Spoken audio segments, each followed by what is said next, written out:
শনিবার কমলপুর মহকুমা সালেমা কৃষি তত্ত্বাবধায়কের উদ্যোগে ধান উৎপাদনে বিপ্লব ঘটানোর লক্ষ্যে আয়োজিত হলো বিশেষ কর্মসূচি।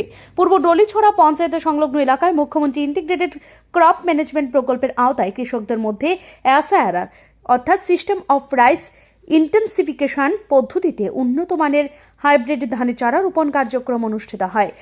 উপস্থিত ছিলেন এলাকার বিধায়ক স্বপ্না দাস পাল, ধলাই জেলার কৃষি উপ অধিকর্তা বিদ্যামোহন চাকমা, সালেমা কৃষি তত্ত্বাবধায়ক সত্যরঞ্জন দে, ধলাই জেলার কৃষি স্টিয়ারিং কমিটি চেয়ারম্যান দীপ্তি রক্ষিত, ধলাই জেলা পরিষদের সদস্য সন্তোষ কুমার দাস, পঞ্চায়েত প্রধান সহ অন্যান্য অতিথিবৃন্দ।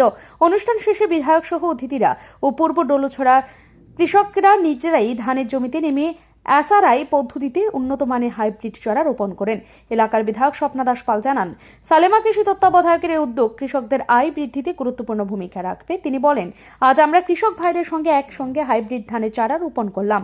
এই পদ্ধতি ধানের উৎপাদন দ্বিগুণ করতে সক্ষম এবং ভবিষ্যৎ কৃষকদের আর্থিক অবস্থার উন্নয়নে সহায়ক হবে। তার মূল উদ্দেশ্য হলো কৃষকগণকে ধান রোপণের মাধ্যমে উৎসাহিত করা। অ্যাকচুয়ালি আমাদের দপ্তরের এবং মাননীয় কৃষিমন্ত্রীর যে স্বপ্ন বা যে নিশানা রাজ্যকে খাদ্যে স্বয়ংসম্পূর্ণ করতে হবে, তার লক্ষ্য হিসেবে আজকের এই প্রোগ্রাম। আমরা আজকে সবাই মিলে মাঠে নামবো, নেমে কৃষকদের সাথে হাতে হাত মিলিয়ে ধান গাছ রোপণ করব এবং কৃষকরা এতে উৎসাহিত হবে, আমি এই আশা ও আকাঙ্ক্ষা রাখি। আমি আরো বলবো যে আমরা আজকে যে ধান রোপণ করব এটা হাইব্রিড ধান। হাইব্রিড জাত হলো NPH11। জেনারেলি দেখা যায় কি যে হাইব্রিডের ফলনটা বেশি হয় এবং হাইব্রিড ধান চাষের মাধ্যমেই রাজ্যকে খাদ্যে স্বয়ংসম্পূর্ণ করা সম্ভব।